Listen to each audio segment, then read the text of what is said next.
Good afternoon, ano? So, medyo maganda yung pinapakita ni gold ngayon, ano? So, there must be a fundamental reason kung bakit tumataas si gold, no? Pero, wag na muna natin isama yung fundamentals. So, lagyan natin muna ng trend line magmula dito, dito, dito, dito. Ayan. Nasa daily tayo, ha? So, ibig sabihin, lalagyan natin ng trend line pag ganon. Para maganda naman, ang gagamitin natin yung tools natin. Ayan. Hanapin natin yung tools, ayan. Hanapin natin yung trend line. So, kunin natin, pupunta rito, ayan.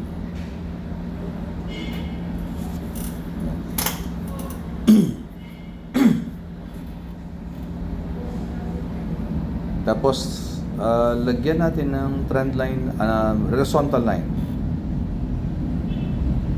Dito naman, yan. Dito, dito, yan. Pag ganon. Para maganda ulit, kunin natin yung tools. Tools. Ayan, kunin. Paano saan natin kinukuha yung tools? Dito, ayan. Pindutin natin yan. Horizontal line. Lagay natin. Ayan, ayan. So, napapansin nyo naman siguro na ascending triangle, ano? Ascending triangle ba yung paakit na yan? Ayan. Ayan. So, anong pwede nating asahan yan? Sa daily, what if itong daily na ito mag-close dito? Ayan. Above this horizontal line at nag-close siya more than 50%. So, malaki ang chance na aakit siya. Kaya yung medyo naiipit-ipit dito, medyo palagay ko nagkakaroon ng pag-asa na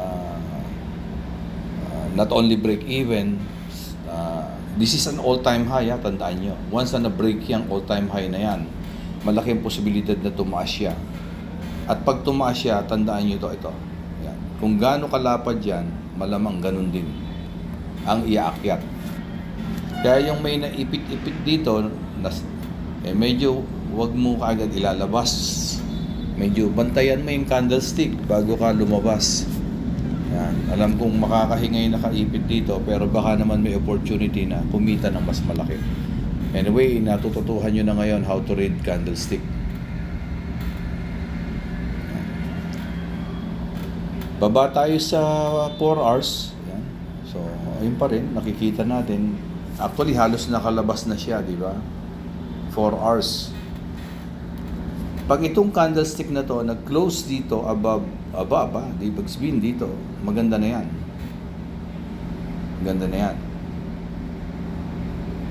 So, malaki na yung posibilidad niyan na talagang tataas yan. Yan.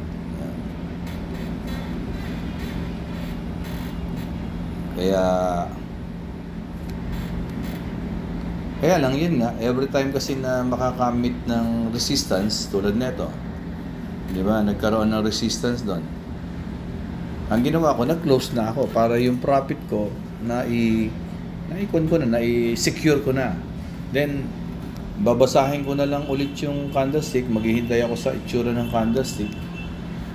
Kung yan ay magko-close above this horizontal line, yan, magko-close dyan sa horizontal line na yan. So, ano ba ini-expect ko? Magko-close above dito, ganyan. Yun. Pero hindi ako papasok agad pag ganyan. Hintayin ko medyo mag-retest.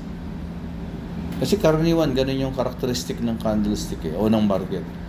Lagi niyang binabalikan kung saan siya nag-breakout para i-retest. Tapos, pagdating dito at nag-retest, then I look for example, hammer again. Hammer.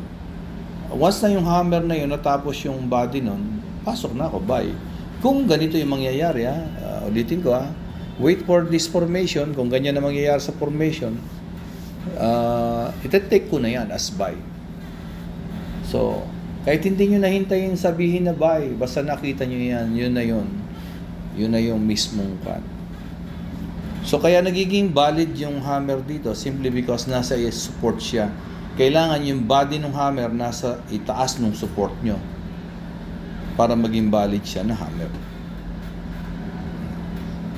after ng retest. So lahat tayo ngayon naghihintay. Ayan, naghihintay tayo. At sana ganun nga yung mangyari. No? Magtuloy-tuloy na tumaas para makabawi yung mga naipit.